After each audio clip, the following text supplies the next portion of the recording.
Live in Corporate is brought to you by Pfizer. Every day, Pfizer colleagues work across developed and emerging markets to advance wellness, prevention, treatments, and cures that challenge the most feared diseases of our time. For more than 170 years, Pfizer has worked to make a difference for all of those who rely on them. Learn more at Pfizer.com.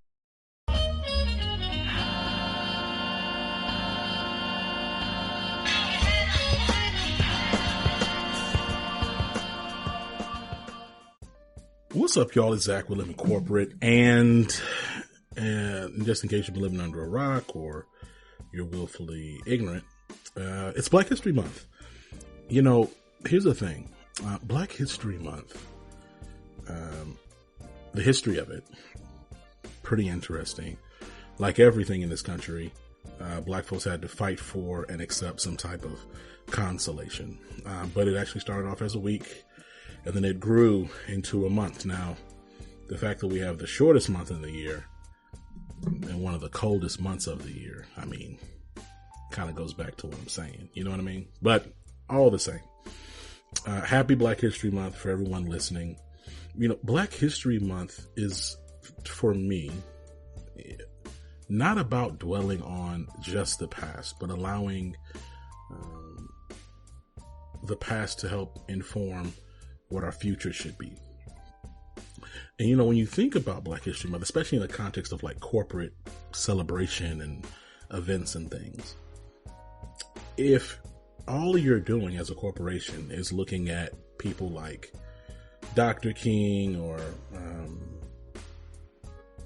Malcolm X or Marsha P. Johnson, or, you know, these figures, right? If you're just looking at these figures as if like they're these historic fixtures in time, and not yourself accounting for what you can be doing to create a better world and future for black people, particularly black Americans, you're missing the mark.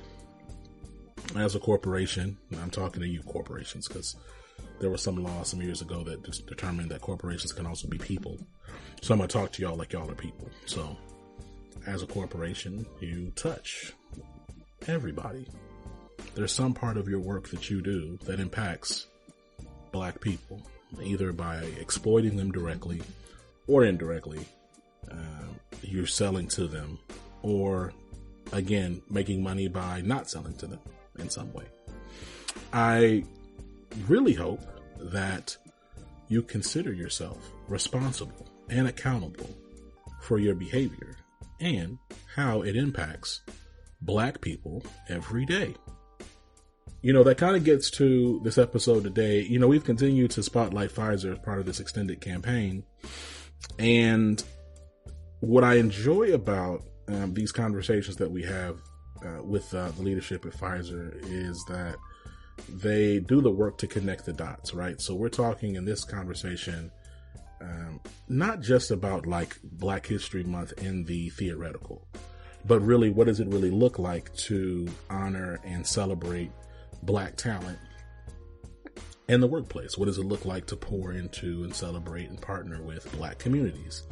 And when you think about folks like Dr. King, who folks historically have whitewashed, who was completely hated during his time on this earth, he was big on accountability, communal engagement, community empowerment.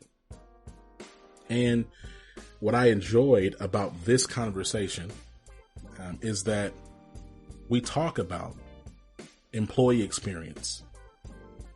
We talk about equitable treatment, and we talk about healthy talent lifecycle management within this larger context of honoring black people. Now, that's not the entire conversation. We actually cover a wide array of things. We talk about sponsorship and allyship. But again, the point is that we're connecting these dots. I really appreciated the time that I had with Sherry Cassano, who is the Senior Vice President of People Experience at Pfizer. She actually holds a couple roles. And so we talk, I'm not going to spoil the whole conversation. Y'all about to hear the interview. But what I really want y'all to appreciate in this moment is that this season of Black History is not just that. It is not seasonal. It is year round. And honoring Black history means honoring Black people. It means honoring not the Black people that were, not just the Black people who were deemed terrorists and murdered by the state or federal agencies or in collusion with federal agencies, but rather also honoring the Black people who are alive today. It means leveraging your resources and time and policies to shape a better world for Black people. It means being accountable to your actions and the world that they shape for Black people. And so, again, I sit here appreciative of the conversation that I was able to have with Sherry Cassano. Continue to be impressed by the work that Pfizer is doing in and outside of its walls. And I hope that you enjoy the discussion. All right. Talk to you soon.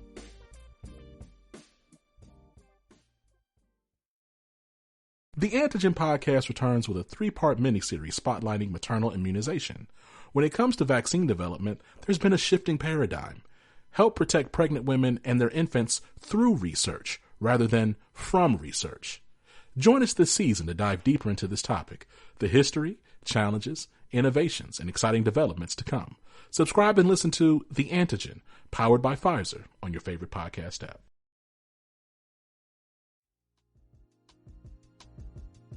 Sherry, welcome to the show. How you doing? I'm doing great. Thank you for having me. Hey, thank you for being here. Look, I want to get right to it because time is of the essence. You know, we live in crazy times as it is. You've been with Pfizer for over 18 years. Like, talk to me about your journey. What drew you here and what's keeping you here? Well, I wish I had a better answer for what drew me to Pfizer, but essentially I was engaged and I was relocating to another state. So I was looking for another opportunity. And when the Pfizer opportunity was presented to me, what did intrigue me was the strong reputation of the company. And then when I went on the interview, the people I met, I was hooked immediately because they were just such wonderful human beings. And I thought I would love to work with them. So that's how I ended up at Pfizer. And then over the last 18 years, I still can't believe it's been 18 years, to be honest, but I've been fortunate to really work in every part of the organization from an HR perspective. I've had so many different leadership opportunities supporting research and development, our commercial business, medical, manufacturing in my current role, and many of our enabling functions. And because of those moves, what it has allowed me to do is really work on a lot of projects and assignments, anything from acquisitions, divestitures, standing up business units, all sorts of organizational changes and cultural changes, as you can imagine. And that really has been, that work has kept me here. And not only the challenging work, but the culture, those same people, the types of people that drew me to the organization have also kept me here. And then I would be remiss if I didn't say or talk about the connection that I have to our purpose at Pfizer, which is breakthroughs that change patients' lives. Let's talk about your role today. You serve a dual role as the Chief Talent Officer for Pfizer and the People Experience Lead for the Manufacturing Division. What does that mean day to day? Yes. Well, the short answer, what that means is I have 2 jobs. So that's what that means. But, all right. So I will break them down as quickly as I can. So as the People Experience Lead for Manufacturing, essentially what that entails is I'm responsible for developing and implementing any strategies related to people for that business. And that business is roughly about a third of the employees that we have at Pfizer. The second part of my job is the Chief Talent Officer for Pfizer. And that role is focused on attracting, growing, inspiring, and retaining the talent at the company. And there's a lot of different functions that report up through me. So we have our candidate experience function, which includes recruiting and onboarding, any of our early talent programs. I also have responsibility for all of the talent pipeline of the organization, which includes colleague growth and talent management and development. And then I have our colleague insights group, which is responsible for all of the people analytics and colleague listening strategies that we have at Pfizer. And also I have performance management and culture. So to sum it all up, I'm extremely busy, but extremely energized by everything that I get to be involved in. Sherry, I'm about to say, I don't even know how you made time for this interview and all the stuff you're talking about. That sounds like a ton of work. And so let me ask a follow up on that. You talk about, recruitment and talent management, really that entire pipeline. I'm curious. In moments like these where you're seeing recessionary fears and, how does that shape your strategy on still engaging and getting the best talent, especially when we talk about like these Gen Zers? Like, has any of that come up as the landscape continues to shift and change? Absolutely. So first of all, we've all heard these notions of war for talent, the Great Resignation. Those things have been really real in the organization. Trying to get talent has become increasingly more competitive. Fortunately, our reputation and our brand is very strong, and that does make Pfizer an employer where people do want to work. So that we have in our favor.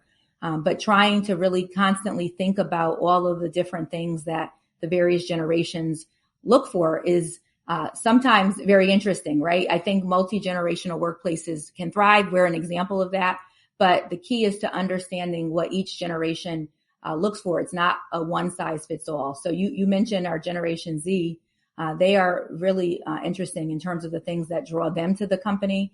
They grew up in a world of digital technology, social networking, literally access to information at a push of a button. And so because of that, we have to think differently about what we do to attract them. So we're always trying to make sure that we can talk about our purpose, because that's something that's very important for them. They demand this company transparency and ethical leaders, and they really expect support with their career progression. And so those are all things that when we are really trying to compete for talent, we talk a lot about what we can do for growth, how socially conscious we are, our values and our purpose. Those are all things that become attractive to that generation.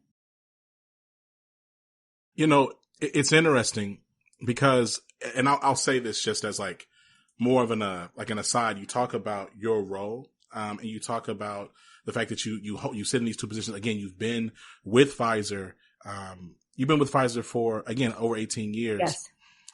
Oftentimes when we look at what I have seen, right, I'm one person. A lot of times we see black and brown folks, particularly black folks, they'll be at these organizations for like, a decade plus.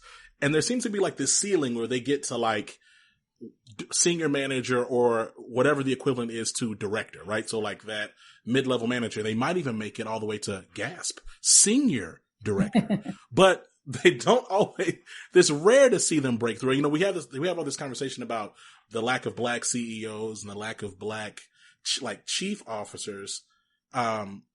It's rare for me to see just like black VPs. Yeah. I'm curious, like what happened? Like what would you attribute in your journey to getting to this level where you're sitting at such a senior position at a global organization?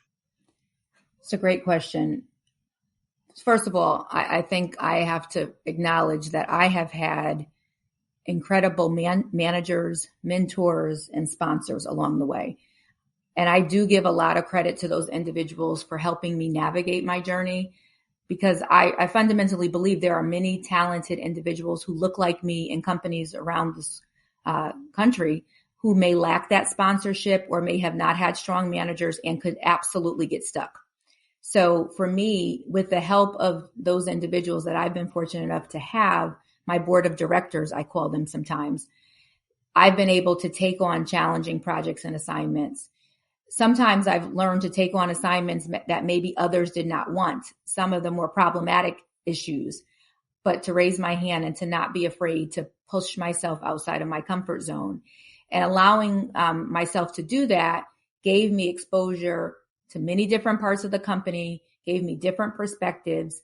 And then if you do that enough times, what happens is, at least in my case, it gave me a reputation of being someone who can deliver, someone that knows how to drive change, someone who's comfortable working in the gray. And so that has helped me. But again, that didn't start that way. Having people to support you and say, yes, you can do it. We see something in you that maybe you don't see in yourself was tremendously helpful.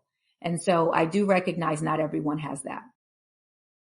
It's a privilege, right? And I'm going to say this, what's dope about you, Sherry, is that you didn't say, Because I worked hard. Because There are a the lot of people reality who work is, hard. There are a lot of people who work hard. right, right. So look, as you know, Living Corporate exists to center and amplify Black and brown folks at work. I'm curious, right? Like you're responsible for so much, and you're responsible for the equitable experience, and really like the developmental experience for all employees. I'm curious, what role does your own identity and life experience play in the way you choose to show up for employees at Pfizer? So I remember when I first joined Pfizer, there were 4 Black women in leadership roles in HR, so in my own division. And I remember how much of an impression that made on me. And so fast forward 18 years, now I'm one of the Black women in leadership at Pfizer. And I recognize that that comes with responsibility, or at least I perceive it to come with responsibility. And colleagues can look at me and see someone who looks like them, or another family member, their sister, or dare I say their mother. I guess I'm getting old enough to say their mother at this point. And what they can do is look at me and say, yes, it is possible at Pfizer. And Black women and Black men have come up to me throughout these years and have shared with me how important and encouraging it has been to see me in this position, or whether it be other positions that I've held. And so, as I said earlier, I know others have helped me along the way. And so I feel personally obligated to do the same for others. So what does that look like?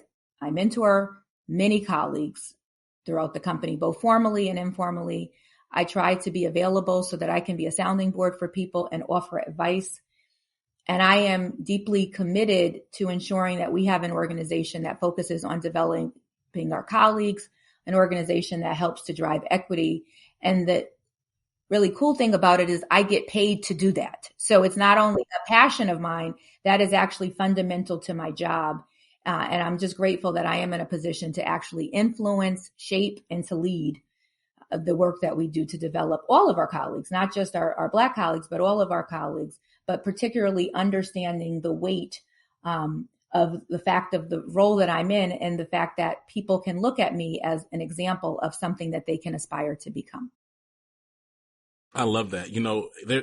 You said something a few things, right? So first off, it's the fact that you count yourself accountable or responsible to lifting as you climb. And, I can speak on the other side, and, so I'm 33. Okay. And so for context, so I'm at an age now where it's interesting, Sherry, like I'm old enough where I can still look at older professionals and be like, oh, you're like my parents' age, right. but I'm also old enough where there's people behind me that look at me like, well, you at least like my uncle. Right.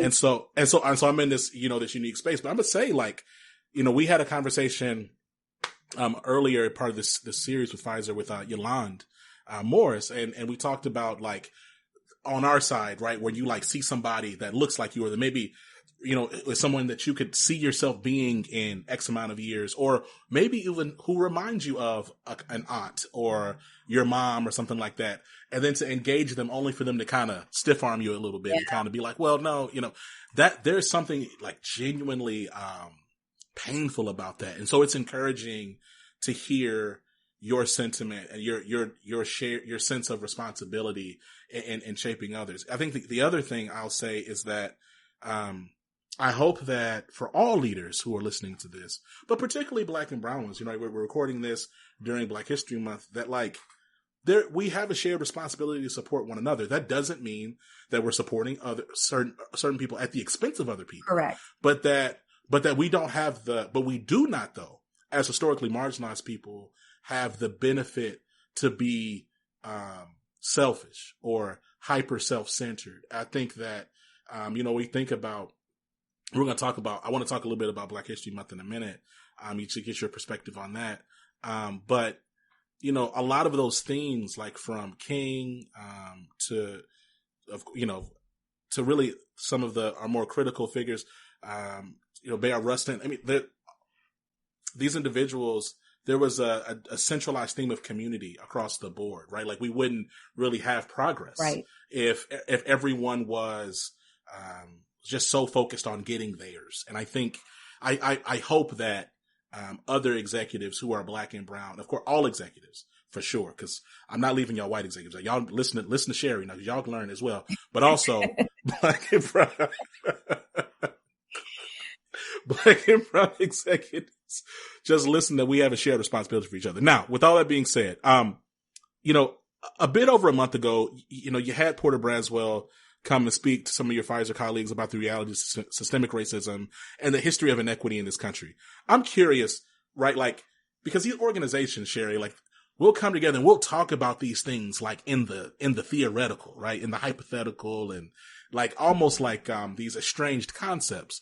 But the reality is a lot of these corporations, billion-dollar corporations who have all sorts of relationships with PACs or just other, they make all types of things move. Like, these organizations really can help shape and drive the world. And so it frustrates me sometimes when, like, we talk about these things in the abstract, when these institutions have power to actually really make change, right? And so I'm curious, as you think about Pfizer, what is Pfizer doing to combat systemic inequity? What are the things that they're doing that you're most proud of? So why I'm proud of the work that Pfizer is doing is because we are approaching it from a systemic perspective. So there are so many different layers to this.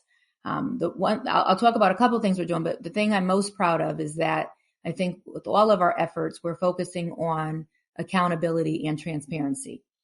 We're setting clear goals and we're driving our progress and communicating the progress that we're making. So we've been very visible with our 2025 opportunity parity goals, which are for women, but also for underrepresented populations. So, for example, by 2025, we're aiming to achieve parity at our vice president above level. So again, the most senior levels in the organization for U.S. minorities by increasing the representation. When we started this, we were at 19%, and we're looking to be at 32% representation by 2025, and doubling underrepresented populations of African American or Black and Hispanic Latino colleagues. So that's something we've been on a journey to accomplish. We've been transparent about that goal. And we also have an opportunity parity goal also to increase women in the workforce at the senior levels as well. So I love the accountability and transparency, because once you communicate it and you communicate it externally, you have a different level of accountability to make sure that you are trying to do all you can do to accomplish those goals. So that's one thing. And representation, though, is only one layer. And so we've done everything. We've looked at how we address health inequities. So we are a healthcare company, and we've done many things to try to address health inequities in the world, quite frankly. And we've also looked at things like supplier diversity. So it's not just, some companies, they'll focus on the employees and that's it. And that's great. I mean, we need all of that. But Pfizer is trying to really tackle it from a systemic approach. And that's something I'm very proud of.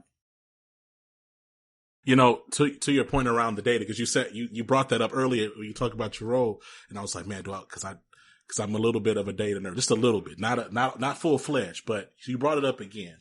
You know, what's interesting, what I like about what you just shared, because a lot of organizations, Sherry, as I know you know, is they'll go, we're going to be transparent about our data, and then they'll create categories of their people data that really hide what's happening with their people, right? So they won't say Black and Latino or South Asian versus East Asian, or like they'll kind of bucket things up. Like I've seen it say like, hey, we've had an increased representation of minorities, right. And it's like, okay, what does that actually mean, right? Like, you know, like especially again, like, and this is not good or bad, but that term, some of these terms can be such moving targets, and they can mean any manner of things. I've seen organizations that say, okay, well, veterans are minorities. Okay, but there's a difference in experience from a Black veteran to a white veteran to a veteran who is a woman, a veteran who is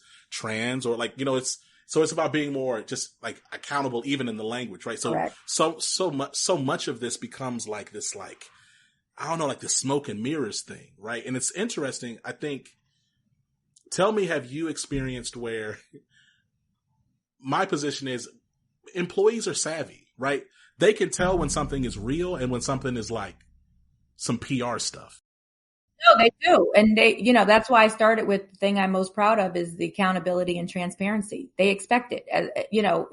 We are no longer, as an organization, no longer do employers have the luxury to kind of do things just on the surface level because people can see quickly through that. And so not only do you need to be direct about what you're planning to do, but people want to see the accountability and they will hold you accountable. And people can hold you accountable with their feet because if they don't believe that you are living the values that you say or you're not holding true to what you're trying to accomplish, they will leave. It's just a fact. And so that's why the accountability and the transparency is important. And not only do we communicate that internally, we communicated it externally because that, again, brings a different level of accountability. So I completely agree. And I think the days of just putting lip service to these topics, if any company wants to really have a reputation to driving equity, you won't be able to do that. What's also interesting, if you talk about employee experience, right? And to your point around leaving with their feet or they make their voice known through how they move around it's like a combination of technology and maybe like this like late stage capitalist system we're in where like everyone has like more and more we're seeing all levels of generational representation, but certainly within like millennials and Gen Zers, more and more people have their own brand, right? So like, 30 or 40, like 30 years ago, 20 years ago, like someone quits their job and like maybe they write a spicy email, Sherry, right, but they leave, exactly. Right? They gone. But like today, like they'll leave and they'll tell their 20,000 followers on Instagram and their 500,000 followers on TikTok about everything y'all did wrong, right? Correct. And then it becomes this whole like, it's almost like, and I'm really curious, right? As we're recording this in 2023. I'm curious about like 2030, like just what the relationship between these companies and employers are going to be, because as individuals continue to build their own brands on these huge tech platforms, it's almost like you're going to have to engage them in the, if not in the front of your mind, certainly in the back of your mind, almost like you're engaging a brand. It's not like you're just talking to a single person. You're talking to a person who's talking to millions of other people. Absolutely right. And so in fact, the organization that reports up to me that would normally be called recruiting in most organizations, we call it candidate experience, because for us, we want a candidate, whether they get a job at Pfizer or not, to have a positive impression of Pfizer. Because to your point, whether they work for us or not, they are potentially one of our patients, our customers. They may know people who are. They're going to talk about their experience with Pfizer, whether it be positive or not. We recently received an email from someone who did not receive a job at Pfizer, but raved about the experience that she had. That's what we're aspiring to do, because to your point, it's not just about that one individual's impression. It literally can multiply and does multiply. And just like any of us, if we go to a restaurant and we do not have an experience, what's the first thing we do now? Go online and you give reviews. I don't go to a hotel without looking at reviews. I mean, we're in an age where we actually do value reviews, and we have a very easy way to share those reviews. And so employers are no different. And so we take that very seriously. We want everybody to have an experience with Pfizer that they believe is a favorable one, regardless of the outcome, if they're employed with us or not. I mean, and the thing about it is not only are, to your point around reviews, like these platforms, like Glassdoor is not the only company, like more and more of these platforms are growing. And, we've had folks on Living Corporate over the past few years. These are Black founders, who are making their own Glassdoor specifically for historically marginalized groups. And so, spot on there. Look, I want us to continue because, again, like I said, we're recording this, during Black History Month. And I'd love to get your perspective, especially as, people kind of think like the journey around equity or workplace fairness or whatever you want to call it is like linear, but it's a bit, there's some cyclical behavior with it. I'm curious, like from your observations and your own experience, what do you think organizations get right and wrong about celebrating Black History Month? So I think for everything you can say someone's doing right, if they're not doing it, it's probably wrong. But I'll try to answer your question a couple ways. So I think on the most basic level, there are still companies in the United States that do not commemorate Black History Month. And as shocking as that may be, it's just a fact. A friend of mine told me that their organization does not do anything to commemorate Black History Month. And so ignoring it altogether is signaling to the employees, I would say not just the Black employees, but to all employees, that Black History Month is not important. So that's a pretty much basic, that some companies are not even acknowledging it. So that's where I would start. But I think the other thing that some companies may be doing incorrectly is leaving all of the planning for Black History Month to the Black employees or the brown employees. That's a miss. Black History Month planning or events should not become the additional work of the Black employees at the company. Now, some companies, Pfizer being one of them, we have various employee resource groups. So we actually have a colleague resource group we call the Global Blacks Community. They certainly are having various activities and events for the month, which would be fitting. But that is not the only thing Pfizer is doing for the month that we say, well, let's leave it to the global Black community to figure it out. And so for companies that are just letting that happen, like that would be the responsibility of the Black employees only, that would be, to me, something that would be wrong and a missed opportunity. But some of the things that I think organizations are doing right is connecting Black History Month to the broader work that they're doing regarding diversity, equity, and inclusion. So yes, it's a month, as we have other months that we celebrate various areas of diversity. But it's not just that one month and then you're done. Okay, we've celebrated Black History Month. Okay, we don't need to do anything related to Black and brown people again until next February. No, that is a miss. But companies who get it right, they use that month as a way to connect to everything else that's happening in the present and the future. They link it to everything that they're doing to minimize disparities or creating equity in their workplace, improving the experience for Black employees or other employees in the organization. And so employers that are looking at this as an isolated event, that's wrong. Employers that are connecting it to the full strategy, to me, that's something right. And then just one other thing I would add is I do think a good practice during Black History Month is to use it as an opportunity to highlight Black talent, to amplify their stories, the work that they're doing.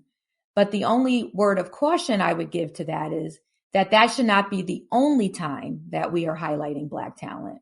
And I have heard that from some Black employees that, wow, this is the only time that I'm getting asked to get interviewed or to speak at an event is during Black History Month. That would be a miss. So it's, again, I think for everything, it's like a strength overused can be, weakness. I think for everything that companies are doing right, for those who are not doing those things, they could be a miss and a missed opportunity. 100%, like there's this, and again, it really speaks to the otherization of talent in the corporate space. So often we do treat these months like they're like isolated things. Okay, y'all got your month. Right. There you go. All right. No. Move on. Chicken and watermelon in the break room until noon. And then go on now. Going back to work. Right. And so there's something to be said about, to your point though, it's honoring identity and honoring contribution across the board. I also appreciate your acknowledgement of, again, connecting the abstract with the tangible. Right. Right. The reality is that, this country was built how it was built, on Black labor, through land that was not originally theirs. And every company, whatever they do, they impact every community in some way. Yes. That's just the reality, right? It's just the truth. And so, taking just the extra time and intention to identify the points of synergy with, okay, how do we impact this community? And frankly, every company should have some bit of representation of this country that they work in. And so, or whatever country they work in. And so, I love the idea of, how do you recognize and honor those employees of that group? But again, not making it like a monthly thing or like a single event, but just how do you embed that in the culture of your organization? Correct. The other thing about it, Sherry, is that like, and so now I'm about to go quick side tangent. So I was talking to a brand. I'm not going to say who it is because, you know what I'm saying? I'm not, Liver Corporate doesn't make enough money to be blasting brands out yet, Sherry. One day. Okay. But yeah, right. So I'm gonna hedge my bet. But they said, hey, now this was literally for 2023 Black History Month, right? They reached out and they said, hey, we'd like to do something. And, you know, what do you think? Could you kind of, and I said, well, you know, I gave some recommendations and they said, okay, well, you know, our senior leadership, they're struggling, with the, you know, they don't really consider this work like a priority. Mm. And, you know, do you have any, like, any research on like the benefits of this work or doing some type of Black History Month program and like why businesses should care? And I'm going to tell you, my mama raised me with some sense. So I don't just be out here cussing willy nilly, Sherry. I try to, you know, I save my cusses, right? But I really had to hold back because I was like, well, wait a minute now. Like, and I told him, I said, well, listen, you know, it's 2023. If your leadership is still demanding, a business case for diversity, I said, one, so let me answer your question straight up. No, I don't have that. I'm not going to give that to you.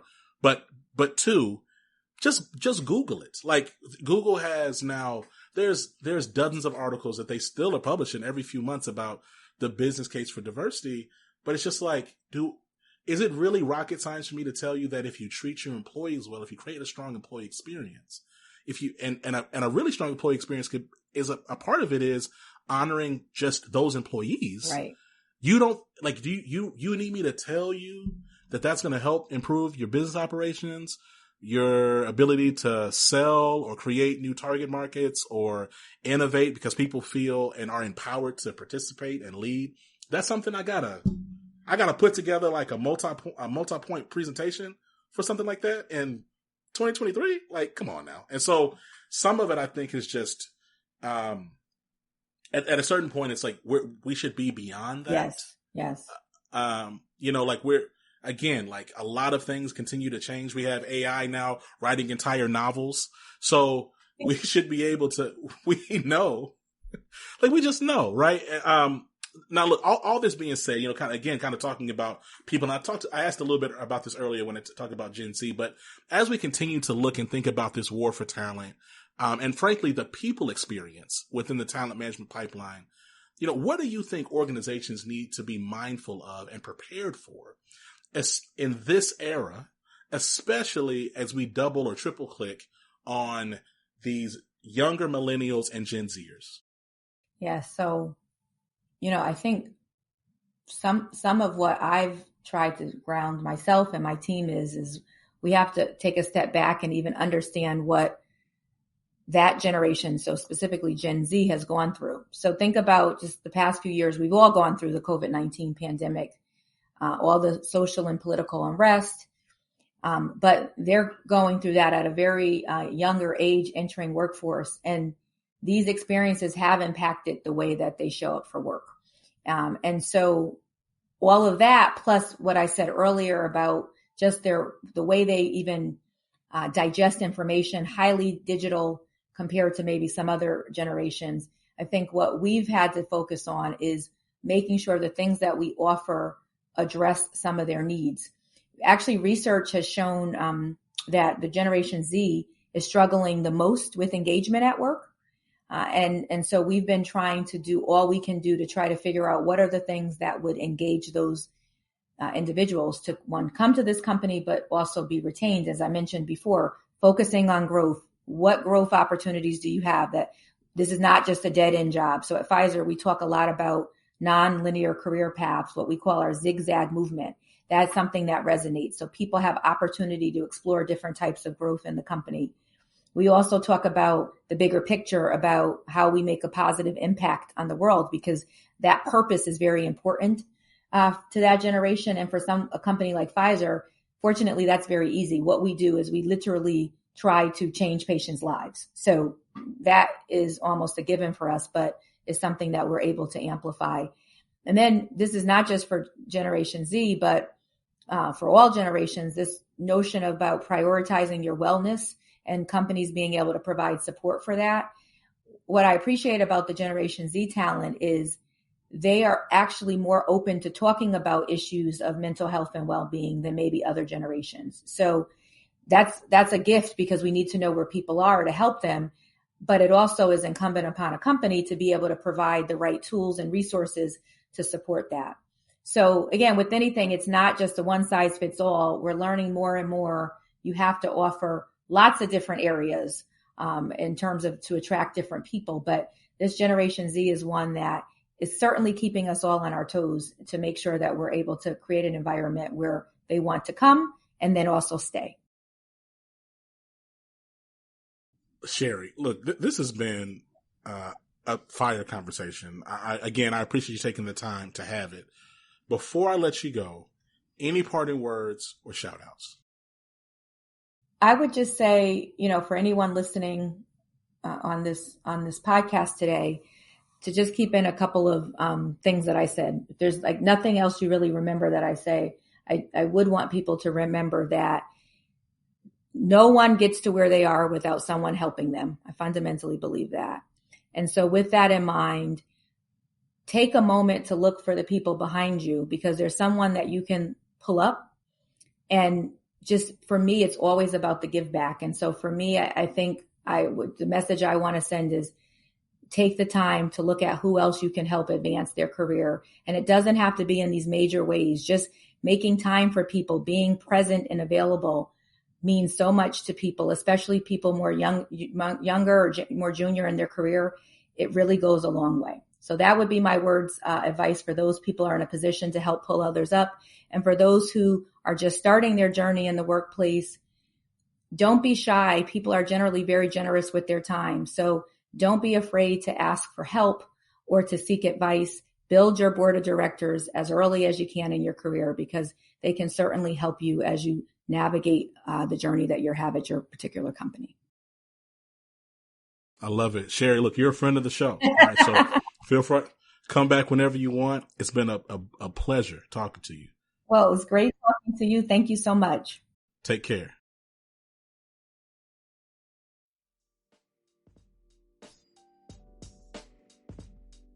And we are back. Hey, thank you again to Sherry Cassano.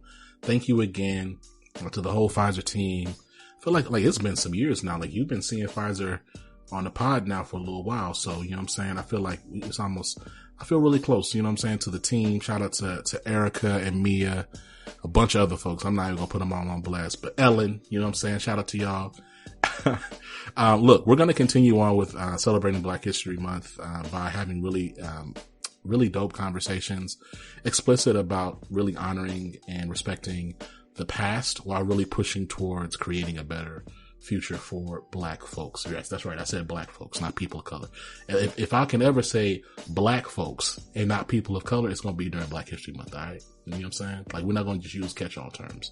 And that goes to the same for when we talk about Asian American Pacific Islander Month and Hispanic Heritage Month and whatever we're talking about. Let's name the groups. Like, it's okay. It doesn't harm anything to name the groups we're talking about. It does not erase anybody else. In fact, mushing them all together does more harm than good. But look, this is not a rant. This is us closing the pod. To learn more about what Pfizer is doing to pour into Black and Brown communities, and honoring the legacy of civil rights liberators, abolitionists, and freedom fighters, click the link in the show notes. You can learn more about their culture and the work that they do. Listen, y'all, this has been Zach. We're living corporate. I love y'all. Peace.